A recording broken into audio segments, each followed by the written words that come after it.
Hello students, tally prime series का lecture number 26 है और आज हम इस वीडियो में जनवरी मंथ की जो एंट्री है इनको पूरा कंप्लीट करेंगे टैली प्राइम सॉफ्टवेयर में।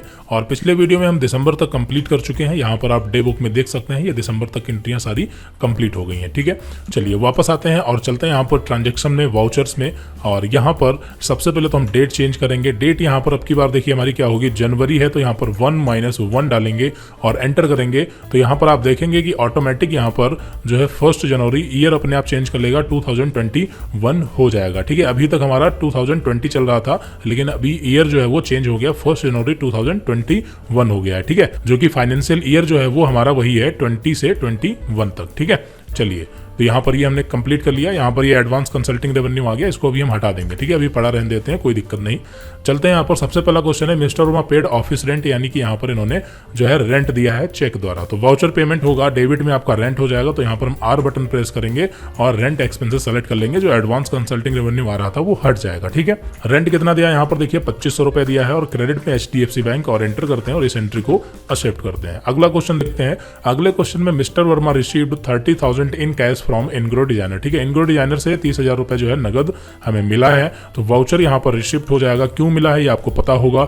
और क्रेडिट में यहाँ पर होंगे इनग्रो डिजाइनर, क्योंकि ये पैसा दे रहे हैं।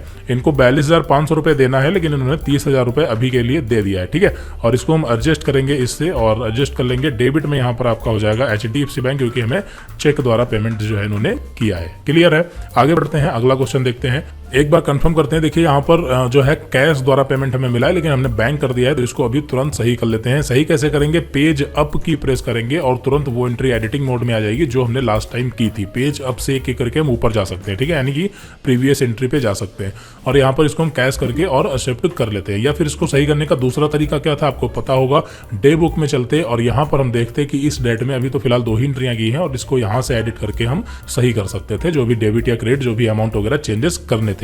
और एक बार बता देते हैं कि अगर लेजर हमें एडिट करना है तो लेजर पे जाके सीधे कंट्रोल के साथ एंटर बटन दबाना है और यहाँ पर हम लेजर में कोई मीनिंग या अंडर कोई ऑप्शन ऑन ऑफ करना हो या जो भी करना है यहाँ पर हम कर सकते हैं। ठीक है, यहाँ से भी लेजर जो है वो हम एडिट कर सकते हैं, लेकिन अगर सिर्फ लेजर आपको एडिट करना है तो फिर यहाँ पर एंट्री में आके इस तरह से नहीं, आपको सीधे जाना है अल्टर में। कहाँ जाना है, अल्टर। टैली में अल्टर मतलब एडिटिंग को बोलते हैं, अल्टर में जाना है, यानी एडिटिंग करनी है किसकी, लेजर की। और यहाँ पर आप उस लेजर को बाकायदा यहाँ से सेलेक्ट कर सकते हैं जो भी लेजर आपको एडिट करना है और फिर यहाँ पर डायरेक्ट आप एडिट करके उसको एक्सेप्ट कर सकते हैं। क्लियर है, तो इस तरीके से हम कोई भी लेजर यहाँ से क्रिएट भी कर सकते हैं। यहाँ पर आप जाके जो है लेजर में जाके यहाँ से क्रिएट कर सकते हैं। आप ऊपर ऑप्शन देख रहे हैं यहाँ पर क्रिएट में। ठीक है, आप अल्टर में जाकर के भी वहां से क्रिएट कर सकते हैं या क्रिएट में जाके तो आप सीधे क्रिएट ही कर सकते हैं। क्लियर है, चलिए तो यहाँ पर ये चीज हो गई। वापस चलते हैं अकाउंटिंग वाउचर में, एंट्री हमने वो सही कर ली है। अगला क्वेश्चन है मिस्टर वर्मा पेड सैलरी। यहाँ पर सैलरी चेक द्वारा पे की गई है। वाउचर पेमेंट डेबिट में आपका हो जाएगा सैलरी एक्सपेंसेस कितना है 12,000 रुपए और एंटर करते हैं। यहाँ पर सैलरी शुभम की कितनी है 7,500 और गीता की यहाँ पर है 4500 रुपए। एक्सेप्ट करते हैं क्रेडिट में HDFC बैंक और इसको भी यहाँ पर हम एक्सेप्ट करते हैं। ये एंट्री कंप्लीट हो गई। आगे बढ़ते हैं, अगला क्वेश्चन है। यहाँ पर देखिए 750 रुपए ऑफिस मेंटेनेंस का पे किया गया है और कैश में है। हाँ, कैश में है, ठीक है। वाउचर पेमेंट डेबिट में ऑफिस मेंटेनेंस 750 रुपए। क्रेडिट में यहाँ पर आपका कैश हो जाएगा और इस एंट्री को भी हमने एक्सेप्ट कर लिया। ठीक है, आगे बढ़ते हैं, अगला क्वेश्चन। अगले क्वेश्चन में mister Verma received 35,000 by cheque as consulting revenue, यानी कि 35,000 रुपए का चेक मिला है। कंसल्टिंग रेवेन्यू यानी कि इनकम हुई है, सीधी सी बात है।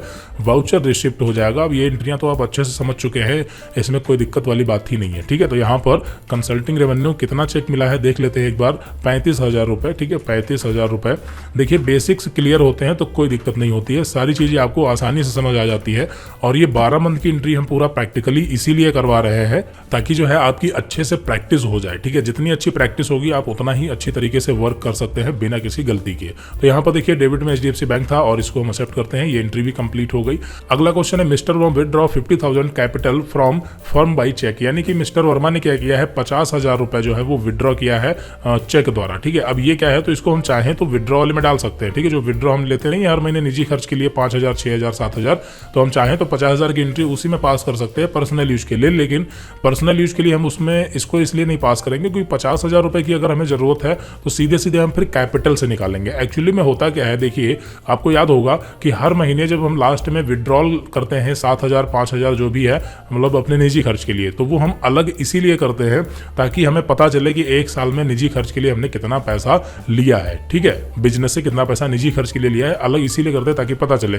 वरना चाहें तो हम इस एंट्री को यहाँ पर विड्रॉ वगैरह ना बना के सीधे हम कर सकते हैं। जो अर्पित कुमार ने बिजनेस में पैसा लगाया था, क्रेडिट हुए थे, तो हम हर महीने डेबिट कर दे अर्पित कुमार को 5,000 10,000 जो भी निजी खर्च के लिए निकालते हैं, हम इस तरह से भी एंट्री कर सकते हैं एक ही लेजर पर, लेकिन फिर पता नहीं चलेगा कि किस महीने कितना निकाला है, ठीक है। तो यहाँ पर ये 50,000 की एंट्री हम चाहें तो डेबिट में यहाँ पर विड्रॉल करके और क्रेडिट में यहाँ पर HDFC बैंक कर सकते हैं, लेकिन फिर ये 50,000 जो है वो निजी खर्च में चला जाएगा। और ये जो 50,000 है ये निजी खर्च के लिए नहीं निकाला है, ठीक है। पता कैसे चला कि निजी खर्च के लिए नहीं निकाला है? तो यहाँ पर अभी आपको हम बता देते हैं, लेकिन जब रियल वर्क कर रहे होंगे तो वहाँ पर आपको पता रहेगा कि जो 50,000 ले रहे हैं वो निजी खर्च के लिए ले रहे हैं या फिर कोई मतलब जरूरत, हालांकि है तो एक तरीके से निजी खर्च के लिए ही, क्योंकि अगर यहाँ पर पर्सनल यूज नहीं होता, बिजनेस से रिलेटेड अगर कोई सामान खरीदना होता तब तो फिर हम पैसा निकालते थोड़ी। तो फिलहाल यहाँ पर कोई भी जरूरत हो सकती है, बड़ा अमाउंट है, इसलिए हम क्या करेंगे, यहाँ पर डेबिट में कर देंगे अर्पित कुमार को। डेबिट में अर्पित कुमार जो कैपिटल अकाउंट था, क्रेडिट में होते थे हमेशा जब बिजनेस में पैसा लगाते थे, लेकिन यहाँ पर अब की बार 50,000 से डेबिट कर देंगे और क्रेडिट यहाँ पर हम कर देंगे HDFC बैंक को, ठीक है। तो क्या होगा कि अभी तक आपको याद होगा कि कैपिटल अकाउंट में हर महीने 4 लाख रुपए जो है वो आता था, लेकिन अब की बार वहां पर 3,50,000 ही दिखाएगा, ठीक है, क्योंकि वहां से सीधे सीधे डायरेक्ट 50,000 माइनस हो जाएगा। तो आप समझ चुके होंगे। चलिए यहाँ पर इसको प्रैक्टिकली करते हैं। वाउचर यहाँ पर पेमेंट होगा, डेबिट में यहाँ पर हो जाएंगे अर्पित कुमार, ठीक है, जो बिजनेस के ऑनर हैं। तो इनका यहाँ पर आप करंट बैलेंस देख सकते हैं भी 4 लाख रुपए है, लेकिन 50,000 से हम डेबिट कर देंगे तो माइनस हो जाएगा, इंस्टेंट तुरंत माइनस हो जाएगा, ठीक है। और क्रेडिट में यहाँ पर कर देंगे HDFC बैंक को। क्लियर है? फाइनली इस एंट्री को हम एक्सेप्ट करते हैं और ये एंट्री भी एक्सेप्ट हो गई। आगे बढ़ते हैं। अगला क्वेश्चन है, mister Verma paid 2,300 by cheque mobile phone bill, यानी कि 2300 रुपए चेक द्वारा यहाँ पर टेलीफोन बिल दिया गया है। तो वाउचर पेमेंट डेबिट में टेलीफोन एक्सपेंसेस कितना है? 2300 रुपए है। और क्रेडिट में यहाँ पर HDFC बैंक, और यहाँ पर इसको भी हम एक्सेप्ट करते हैं। ये एंट्री भी कंप्लीट हो गई है। अगला क्वेश्चन है, mister Verma paid 1,050 in cash toward electricity charge, यानी बिजली का बिल दिया है और ये कैश में दिया है, और कन्वेंस भी जो है वो कैश में है, तो दोनों को एक में कर देते हैं। यहाँ पर कैश इलेक्ट्रिसिटी बिल 1,050 है, तो वाउचर पेमेंट और इलेक्ट्रिसिटी बिल, इलेक्ट्रिसिटी एक्सपेंसेज कहाँ गया, ये रहा, ठीक है। इलेक्ट्रिसिटी एक्सपेंसेज कितना है? 1,050। और दूसरी बार डेबिट यहाँ पर हो जाएगा कन्वेंस एक्सपेंसेज। कन्वेंस एक्सपेंसेज कितना अमाउंट है एक बार कंफर्म करते हैं, 1,800 रुपये है कन्वेंस का।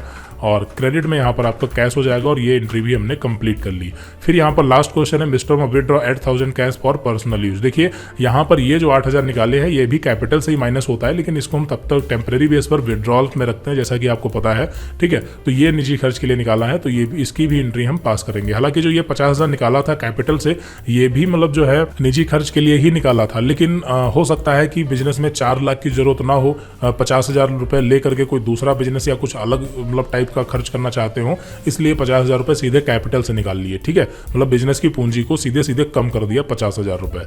आई थिंक समझ गए होंगे। लेकिन ये जो 8,000 निकल रहा है ये भी बिजनेस की पूंजी से कम ही हो रहा है, लेकिन इससे हमें ये रिकॉर्ड मेंटेन हो रहा है कि हाँ ये पैसा हमारे निजी खर्च यानी पर्सनल यूज में ही जा रहा है, घर के खर्च में, ठीक है। तो यहाँ पर ये 8,000 रुपए आपका हो जाएगा। वाउचर पेमेंट होगा, डेबिट में विड्रॉल्स 8,000 रुपए, और एंटर करते हैं, और क्रेडिट में यहाँ पर कैश हो जाएगा। यहाँ पर आप देख सकते हैं विड्रॉल्स का करंट बैलेंस कितना है, 67,000 रुपए, यानी कि अभी जनवरी चल रहा है, तो अप्रैल से लेकर के जनवरी तक यहाँ पर जो मिस्टर अर्पित कुमार हैं वो ट्रैक कर सकते हैं कि हाँ अप्रैल से लेकर जनवरी तक इतने महीने हमने 67,000 रुपए निजी खर्च में इस्तेमाल किए हैं, ये ट्रैक कर सकते हैं। लेकिन अगर 50,000 वाली एंट्री भी यही कर देते तो फिर ये उसमें भी जुड़ जाता, तो फिर ये ट्रैक नहीं कर पाते, ठीक है। तो एक्सेप्ट करते हैं, और देखिए यहाँ पर ये एंट्री भी कंप्लीट हो गई। और फटाफट चेक करते हैं इसका ट्रायल बैलेंस। ट्रायल बैलेंस में टोटलिंग जो आ रही है वो 881,500 आ रही है। चलते हैं ट्रायल बैलेंस चेक करते हैं। तो यहाँ पर टोटलिंग जो है वो सही है, 881,500। इनडायरेक्ट एक्सपेंसेस कितना है, 22,69,50, 22,69,50 सही है। और फिर उसके बाद यहाँ पर इनकम 5,15, तो इनकम भी वही है। और 4,92,050 ठीक है, 95,500 ये भी ठीक है, 16,500 ये भी ठीक है। और बचा आपका देखिए 3.5 लाख और 67,000, तो यहाँ पर 67, 3.5 लाख सही है सारी चीज़ें।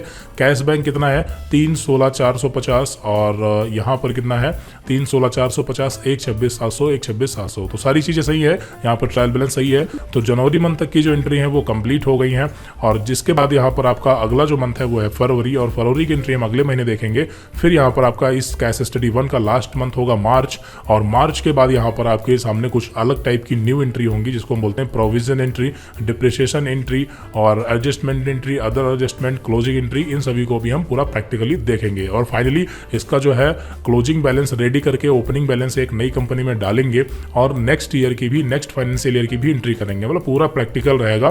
कभी भी अगर आप किसी बिजनेस को हैंडल करेंगे तो कोई दिक्कत वहां पर जो है नहीं आएगी। लेकिन अभी हम सर्विस ऑर्गेनाइजेशन पढ़ रहे हैं तो सिर्फ सर्विस की बात करते हैं। इतना कम कैश स्टडी 1 पूरी तरीके से कंप्लीट करने के बाद आप जो है सर्विस ऑर्गेनाइजेशन को अच्छे से हैंडल कर सकते हैं। हालांकि वो अलग बात है कि कुछ अलग टाइप के अकाउंट आपको वहां पर मिलेंगे, नए अकाउंट मिलेंगे, लेकिन आप उसको आसानी से समझ सकते हैं। और आगे जब हम कैश स्टडी 2 स्टार्ट करेंगे तो उससे आप इन्वेंट्री मैनेजमेंट जो है वो अच्छी तरीके से सीख सकते हैं, क्योंकि उसमें भी लगभग जो है हम 6 से 7 महीने तक की प्रैक्टिकल एंट्री पूरा देखेंगे। ठीक है, लोग काफी सारी एंट्रियां वहां पर भी हम देखेंगे परचेज और सेल की जीएसटी के साथ में।